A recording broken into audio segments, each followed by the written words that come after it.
पिछले वीडियो में हमने पढ़ा था क्लास 9th का chapter 13 why do we fall ill. Why do we fall ill. ये पिछले वीडियोस में बेटा हम इतने सारे टॉपिक्स कंप्लीट कर चुके हैं, ठीक है। उसमें हमने डेफिनेशन की थी डिजीज की, हेल्दी एंड डिजीज फ्री क्या होता है, इनको हमने डिफाइन किया था, ठीक है। फिर हमने डिजीज के cause, disease and it's cause, ये टॉपिक कवर कर लिए थे। इसके बाद हमने इन्फेक्शियस नॉन इन्फेक्शियस किया था, infectious and non infectious causes पे बात करी थी।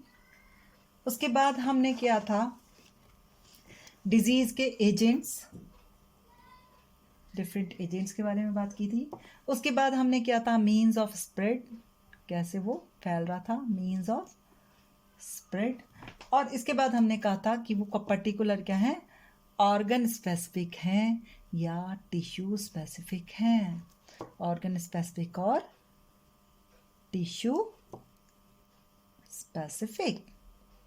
इतना हम कर चुके हैं, आज हम करने वाले। उसके बाद हमने किया था प्रिंसिपल्स ऑफ ट्रीटमेंट भी हम कर चुके हैं, प्रिंसिपल्स ऑफ ट्रीटमेंट भी हम कर चुके हैं। अब कोई बीमारी हमें हो जाए तो उसका हम ट्रीटमेंट करते हैं, लेकिन ट्रीटमेंट से ज़्यादा जो है हम अगर उसका प्रिवेंशन करें तो ज़्यादा अच्छा होगा, ठीक। तो आज हम डिस्कस करते हैं प्रिंसिपल्स ऑफ प्रिवेंशन, कि हमें बीमारी हो ही ना तो हम कैसे बचें, ठीक है। तो अगर हमें इन्फेक्शियस डिजीज से बचना है तो उसके लिए हमें क्या करने पड़ेंगे, 3 तरीके से हम कर सकते हैं। तो किसी बीमारी से टू डील विद डिजीज, ठीक है, हमें क्या कर सकते हैं। सबसे पहले क्या होगा कि एक है जो कोई बीमार हो गया और उसके क्या हो गए, कुछ चीजें नुकसान हो गया, कुछ टिश्यूज डैमेज हो गए, ठीक है, और वो कभी रिकवर नहीं हो पाएंगे, ठीक। दूसरा है कि ट्रीटमेंट हुआ उसका, उसमें थोड़ा टाइम लगा और टाइम लगने के बाद वो थोड़े दिन बिस्तर में रहा और ठीक हो गया। पहला क्या था कि वो ठीक हुआ लेकिन उसका जो डैमेज था वो रिकवर नहीं हुआ बीमारी के बाद। एक हुआ कि उसका थोड़ा बहुत डैमेज हुआ और उसके बाद रिकवर हुआ, लेकिन उसको क्या हुआ, कुछ टाइम लग गया, 3-4 हफ्ते वो क्या हुआ, बेड रिडन हो गया, बेड में रहा, ठीक है। और अगला हो सकता है कि जो बीमारी हुई, ठीक है, सपोज मेरे को मलेरिया हो गया, बीमारी हो गई, अब मैं तो बीमार हुई हूं, मेरे से बीमारी दूसरे को फैल रही है। अब दूसरे को फैलेगी तो क्या होगा, और ज्यादा बीमार होंगे, तो वो और ज्यादा हमें क्या करेंगे, डिफिकल्टी बना देंगे। सपोज मुझे मच्छर ने खाया, मुझे मलेरिया हो गया, ठीक है। अब मैं तो बीमार हुई, दूसरा मच्छर आया, उसने मुझे खाया, ठीक है, और मेरा जो है वो किसको फैला दिया, दूसरे को फैला दिया। तो ऐसे में हमें बीमारी से लड़ने में बहुत मुश्किल हो जाएगी कि एक की जगह 10 पेशेंट तैयार हो गए, 10 के 100 पेशेंट तैयार हो गए, वो कैसे तैयार होंगे, ठीक है। तो इसलिए बीमारी से पहले ही क्यों ना हम अपने को बचा लें, तो बीमारी फैलेगी ही नहीं। तो प्रिंसिपल जो है प्रिवेंशन के लिए, इसीलिए कहते हैं बेटा कि prevention is better than cure. Treatment से अच्छा है कि हम बच ही रहे। आजकल मलेरिया फैल रहा है, अगस्त में फैल रहा है ना, तो हम क्या कहते हैं कि बेटा आपको मच्छर ना काटे, आप क्या करो, रोल ऑन लगा लो, आप गुड नाइट लगा लो, क्योंकि आपको अगर एक को अगर हो गया तो वही मच्छर और दूसरे मच्छर क्या होंगे, औरों को फैला देंगे। इसलिए हम क्या करेंगे, प्रिवेंशन करेंगे। तो प्रिवेंशन हम 2 तरीके से कर सकते हैं। प्रिवेंशन के लिए हमारे पास क्या है, 2 तरीके, एक है जनरल वे और दूसरा है स्पेसिफिक वे,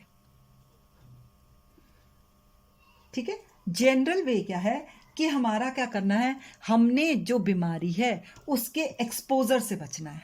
क्या करना है हमने, प्रिवेंटिव एक्सपोजर, मतलब हमने उस बीमारी के आसपास नहीं जाना है। एक्सपोजर वहां से बचना है। ठीक है, तो प्रिवेंटिव एक्सपोजर के लिए हम क्या कर सकते हैं? अब हमारी कोई बीमारी फैलेगी कैसे, एक्सपोज कैसे होगा, क्या करेगा? इसमें हम जाएंगे कि बीमारी जो माइक्रोब्स हैं वो किस तरीके से फैल रहे हैं। क्या वो एयरबॉर्न है? क्या वो बीमारी एयरबॉर्न है? क्या वो बीमारी वाटरबॉर्न है? क्या वो बीमारी वेक्टरबॉर्न है? एयरबॉर्न में बेटा आपको मैंने कहा था, जैसे क्या होता है, आपको टीबी हो गई, अब टीबी का मरीज आपके मुंह के सामने खांसेगा तो ड्रॉपलेट्स कहाँ जाएंगे? आपके मुंह में, और आपको भी हो सकता है नाक के थ्रू चले गए। तो हमें क्या करना है यहाँ पर? प्रिवेंटिव एक्सपोजर हमारा क्या होना चाहिए कि हमें भीड़ भाड़ वाली जगह पे ना जाए। ठीक है ना? प्रिवेंटिव एयरबॉर्न के लिए हमें क्या करना पड़ेगा? जहां ज्यादा भीड़ है, जहां क्राउडेड एरिया, वहां पर हम ना जाएं। अब वाटरबॉर्न सब सपोज डिसेंट्री लग रही है, टाइफाइड हो रहा है, पानी से फैल रहा है, तो वहां पर हमें क्या करना पड़ेगा? पानी को उबाल के पीना पड़ेगा, पानी को सफाई का ध्यान रखना पड़ेगा, पानी को साफ करके पीना पड़ेगा। ठीक है। अब वेक्टर बॉर्न क्या डिजीज थी हमारी? कि कोई ऑर्गेनिज्म बीमारी के कॉजेटिव एजेंट को फैला रहा है दूसरी जगह। जैसे हमारा मलेरिया था, मलेरिया का कॉजेटिव एजेंट क्या था? Plasmodium vivax. उसको फैला रहा था हमारा कौन वेक्टर फैला रहा था? मच्छर, मॉस्किटो। कौन सा वाला मॉस्किटो था? एनोफ्लीज। ठीक है। अब अगर हम इस वेक्टर को ही यहां से हटा दें तो प्लाज्मोडियम विवेक्स कैसे फैलेगा? तो हमें क्या करना पड़ेगा? वेक्टर की ब्रीडिंग साइट्स को रोक देंगे। जहां पानी इकट्ठा हो रहा है वहां पर हम क्या डाल देंगे? मिट्टी का तेल डाल देंगे, मिट्टी डाल देंगे कि वहां पर उसके लार्वी को सांस लेने के लिए जगह ना मिले। ठीक है, यहां तक समझ में आ गया? क्या आया कि हमारे प्रिवेंशन जो है जनरल वे का प्रिवेंशन में है, पहले हम एक्सपोजर को प्रिवेंट करेंगे। एक्सपोजर हम उसमें हमें देखना पड़ेगा कि वो बीमारी किस से फैल रही है। अगर वो हवा से फैल रही तो हम क्राउडेड एरिया को अवॉइड करेंगे, पानी से फैल रही तो हम पानी को साफ करके पिएंगे, वेक्टर से फैल रही है तो हम वेक्टर जहां ग्रो कर रहे हैं उन प्लेसेस को हटा देंगे। ठीक है जी। अब एक चीज और आपको बताते हैं कि हमारे आसपास, जैसे मैं यहाँ पर अगर बैठ के आपको पढ़ा भी रही हूँ तो बहुत सारे जर्म्स हमारे आसपास है। हमारी बॉडी क्या कर रही है? हमेशा क्या कर रही है? इन्फेक्शन को फेस कर रही है। इन्फेक्शन को हम क्या कर रहे हैं? हमेशा फेस कर रहे हैं। मैं सांस ले रही हूं तो सांस में भी जर्म्स क्या है? मेरे बॉडी के अंदर जा रहे हैं। क्लियर? अब जब हमारी बॉडी के अंदर जा रहे हैं, कब? रोज के रोज, हर दिन मेरी बॉडी के अंदर क्या जा रहे हैं? जर्म्स जा रहे हैं। लेकिन मेरी बॉडी में से सपोज वहीं पर मैं सांस ले रही हूं, यहां पर मैं तुमको पढ़ा रही हूं, मैं भी पढ़ा रही हूँ, तुम भी पढ़ रहे हो, तुम भी वहीं सांस ले रहे हो, जर्म्स सबकी बॉडी में जा रहे हैं। लेकिन हम में से कुछ अगले दिन बच्चे आ जाते हैं, मैडम जी हमसे तो जुकाम हो गया, हम बीमार हो गए। कोई बीमार होता है, कोई नहीं होता। ठीक है। वो क्या होता है? वो ये होता है बेटा कि हमने एक्सपोजर किया रोज के रोज, तो हमारा जो इम्यून सिस्टम है, जो हमारा क्या है, जैसे हमारे सैनिक है ना भारत के, वो अंदर नहीं आने देते ना मारने वाले शत्रुओं को, टेररिस्ट को, ऐसे ही जो हमारा इम्यून सिस्टम है उसकी जो सेल्स हैं वो सेंस करती हैं इन्फेक्शन आया जी, वो वहां से क्या करेंगी? एक्टिव हो जाएंगी। एक्टिव होने के बाद वो क्या हुआ? लाइट इन्फेक्शन आया, एक्टिव होने के बाद इन सेल्स ने क्या क्या? उनको किल कर दिया। किल करने के बाद इन सेल्स को इस वाली बीमारी के बारे में हमेशा याद रहता है कि हाँ ये बीमारी है। ठीक है। तो हम में से क्या है, मैं भी यहाँ पे बैठ के पढ़ा रही हूँ, आप भी पढ़ा रहे हैं, और क्या हुआ? जुकाम चल पड़ा या वायरल फीवर चल पड़ा, राइट? तो हम सबको इन्फेक्शन लग रहा है, वायरल फीवर। अब मेरा इम्यून सिस्टम बहुत अच्छा है, वायरल फीवर आया, मेरे इम्यून सिस्टम ने उसको किल कर दिया, तो मुझे वायरल नहीं होगा। ठीक है। लेकिन हम क्या होंगे?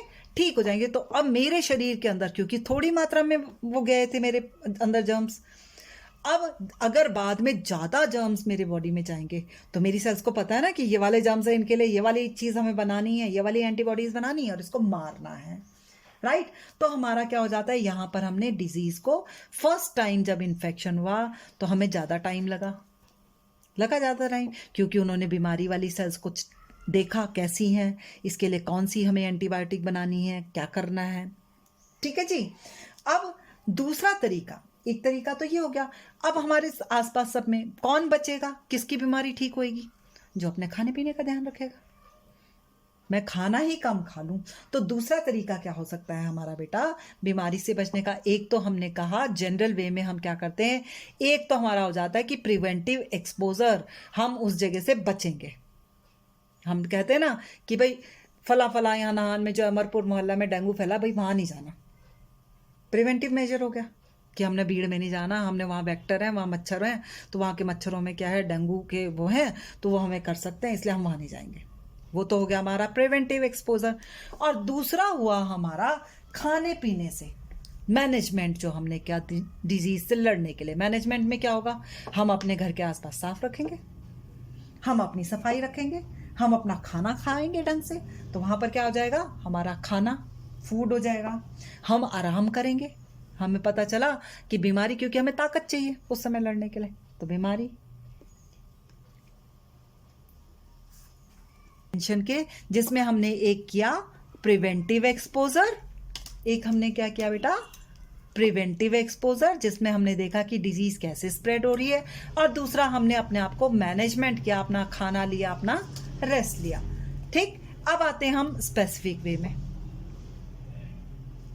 स्पेसिफिक वे में प्रिवेंशन में हम क्या करेंगे, ठीक है, इसमें हम क्या करते हैं कि अभी जैसे मैंने बोला कि इन्फेक्शन में क्या होता है हमारे, हम रोज के रोज माइक्रोब्स को फेस कर रहे हैं, माइक्रोब्स हमारी बॉडी के अंदर आए, बॉडी के अंदर आके उसने क्या किया, हमारे इम्यून सिस्टम को ट्रिगर किया। ठीक है, इम्यून सिस्टम ने क्या किया, उस पर रिस्पॉन्स दिया, उसने देखा अच्छा ऐसी सेल्स आई हैं, रिस्पॉन्ड किया।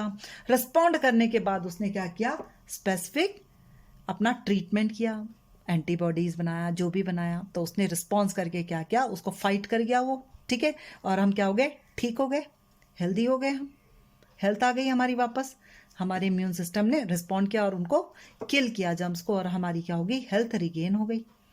ठीक है, किल जर्म्स कर दिए उसने। ठीक है, अब यहां तक जो था ये पहली बार का था, ये फर्स्ट टाइम इन्फेक्शन हुआ हमारी बॉडी में। अब दूसरे टाइम के इन्फेक्शन में फिर से अगर हमारी बॉडी में जर्म्स आए, एंटर किया माइक्रोब्स ने, ठीक है, इम्यून सिस्टम ट्रिगर हुआ, दोबारा से इम्यून सिस्टम ट्रिगर हुआ, इम्यून सिस्टम ने रिकॉल किया फटाफट क्विकली कि अच्छा ये वाला जर्म आया है, क्विकली रिकॉल किया, और फटाफट जो है बहुत लार्ज क्वांटिटी में क्या बना दी, एंटीबॉडीज बना दी। ऐसे ही क्या हुआ था बेटा, एक टाइम था जब अब हमारे इंडिया में या पूरे भारत मतलब वर्ल्ड में जो था चिकन पॉक्स फैल रहा था। तो चिकन पॉक्स फैल रहा था और उससे क्या हो रहे थे, सारे मर रहे थे, लेकिन जो उनकी देखभाल कर रहे थे, जो बीमार थे, जो चिकन पॉक्स वालों की देखभाल कर रहे थे, उनमें से जो देखभाल कर रहे थे ना, वो चिकन पॉक्स इतनी खतरनाक थी कि सब मर रहे थे, लेकिन जो देखभाल कर रहे थे उनको चिकन पॉक्स नहीं हो रहा था।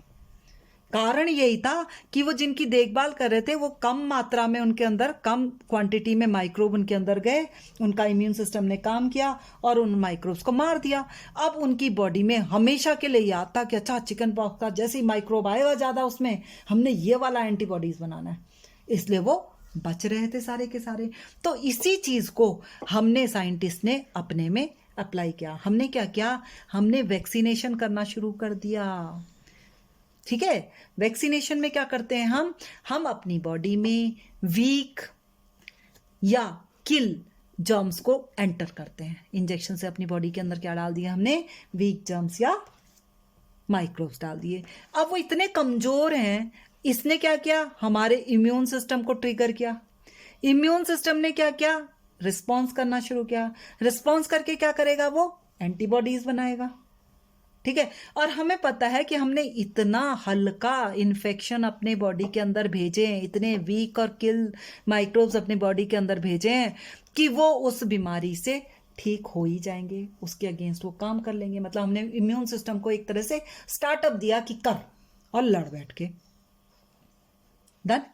अब जब पूरी तेजी से बिल्कुल सही वाले माइक्रोब्स आएंगे तो हमारी बॉडी की मेमोरी में रहेगा कि अच्छा इस तरीके की बीमारी के आ रहे हैं, तो हमने ये वाली एंटीबॉडीज बनानी है, और वो तेजी से बना देगी।